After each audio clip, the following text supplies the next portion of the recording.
Olá, me chamo Gabriel Medrado, sou discente da Universidade Federal do Vale do São Francisco, a Univasf, no curso de Engenharia Civil em Juazeiro da Bahia, e eu sou um dos autores do artigo titulado como Avaliação das cinzas de bagaço de cana-de-açúcar para aplicação na construção civil, justamente com os autores Lucimar Pacheco, José Getúlio, Alfredina dos Santos e Meri Glaucia Freire.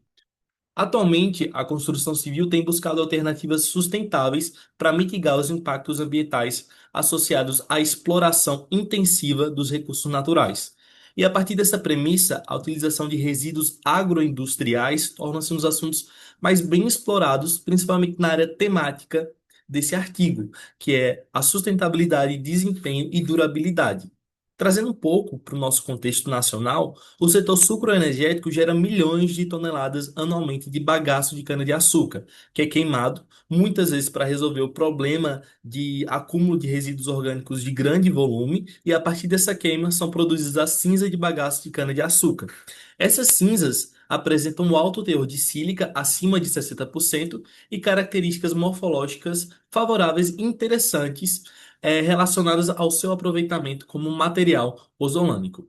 Uma das formas de valorização desse resíduo é através da substituição parcial do cimento Portland na produção de argamassa cimentícia. Bom, em relação aos objetivos, nós temos como objetivo realizar o tratamento físico da cinza de bagaço de cana para melhoria do desempenho em argamassas, caracterizá-las através de técnicas avançadas, produzir corpos de provas com substituição parcial de cimento Portland de alta resistência inicial por cinzas de bagaço de cana, essa substituição em massa, no caso, e realizar através desses corpos de prova ensaio de resistência, conforme a NBR 7215.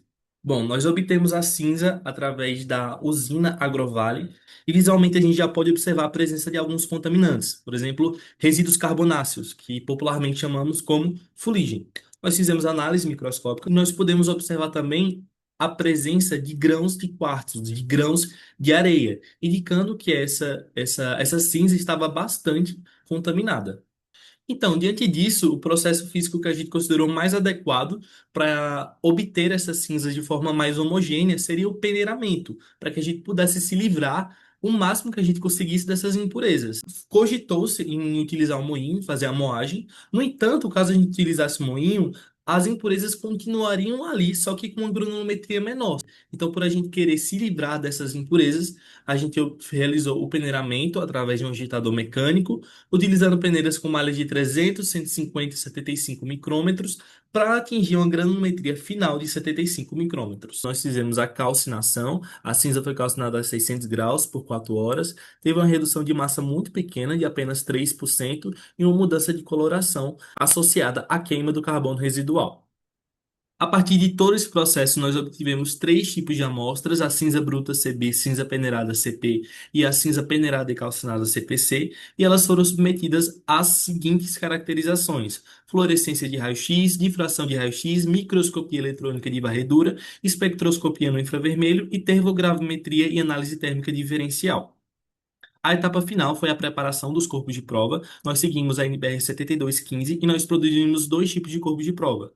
O primeiro corpo de prova eram aqueles que tinham 100% de cimento Portland de alta resistência inicial, sem nada de substituição, que seria a nossa referência.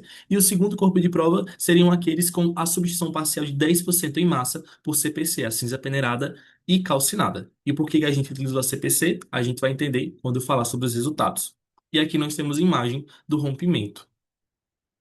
A seguir, os resultados da caracterização e também os resultados do ensaio.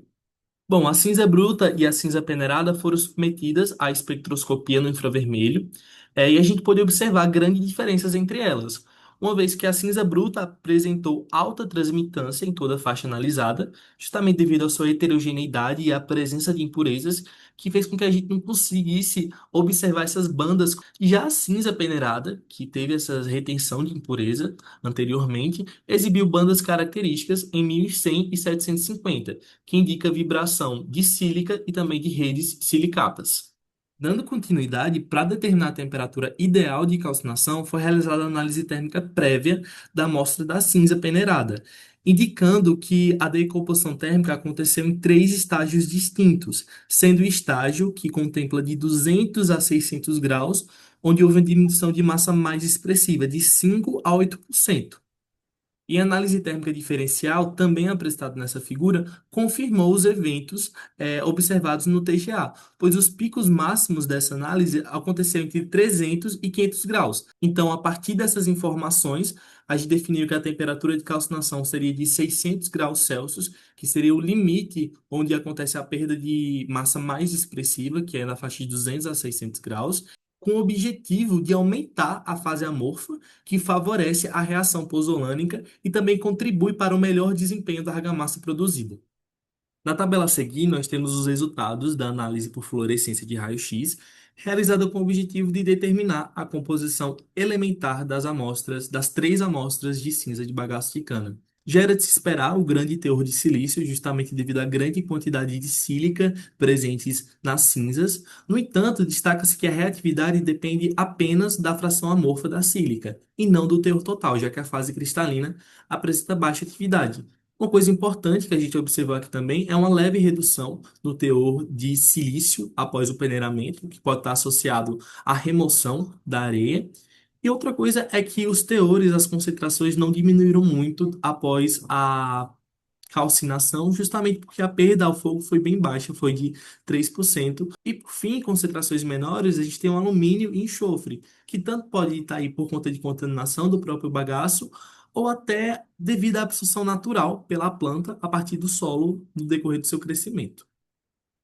Bom, e a identificação das fases cristalinas das cinzas foram realizadas por meio de difração de raio-x, onde a gente pode observar nessas 3 amostras a presença marcante de quartzo. No entanto, a gente consegue observar uma distinção quando a gente analisa essas 3 amostras e quando a gente olha para a linha de base, certo? Pois as amostras CP e CPC vão ter esse desvio na linha de base quando a gente compara com a CB, sugerindo a presença crescente de material amorfo. Já quando a gente quer fazer uma comparação entre CP e CPC, a principal diferença vai estar no leve aumento na fase amorfa quando a gente está analisando o CPC, indicando que a calcinação a 600 graus contribui para essa transformação. Nós também fizemos a microscopia eletrônica de varredura, onde a cinza bruta apresentou partículas irregulares e altamente porosas, o que limita a sua reatividade. A cinza peneirada indicou a presença de partículas mais finas e homogêneas, o que potencializa a atividade pozolânica. Já a cinza calcinada, ela exibiu partículas fragmentadas e porosas, indicando que o tratamento térmico realmente intensificou a presença de fases amorfas reativas. Por fim, a gente também fez a análise do cimento Portland, que é o D, que apresentou partículas angulares que justamente favorecem tanto a hidratação quanto seu desempenho mecânico. Toda essa caracterização foi super importante para a gente definir qual seria a amostra utilizada. A amostra que apresentava maior reatividade, maior potencial de reatividade, que apresentava maior fração amorfa, foi a CPC, a cinza peneirada calcinada. E foi ela que a gente utilizou no ensaio de resistência à compressão, para elaborar os corpos de prova. Na imagem a seguir, nós temos o C100 e o C90. O C100 refere-se ao cimento de referência e o C90 refere-se ao cimento com teor de substituição.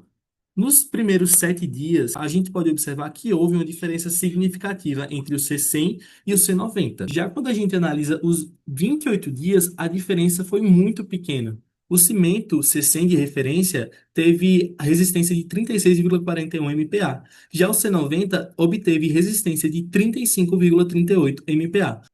E esse comportamento, ele evidencia a evolução da atividade pozolânica da CPC, cuja presença da sílica amorfa reativa, como foi evidenciado nos ensaios na caracterizações anteriores, vai favorecer o consumo do hidróxido de cálcio e vai contribuir significativamente para o ganho de resistência mecânica ao longo do tempo. E a gente pode concluir o seguinte: o peneiramento remove impurezas e homogeneiza as cinzas, a calcinação a 600 graus favorece a formação da sílica amorfa, a cinza bruta mostra-se inadequada sem tratamento prévio, a argamassa com 10% de CPC manteve a resistência à compressão comparável à referência, e dessa forma, o comportamento semelhante à mistura C90 em relação à argamassa de referência, aliado aos ganhos ambientais associados ao aproveitamento desse resíduo agroindustrial de baixo valor comercial, que muitas vezes é despejado, evidencia o potencial de material beneficiado para aplicações sustentáveis na construção civil. Essas são as nossas referências e muito obrigado por ter assistido.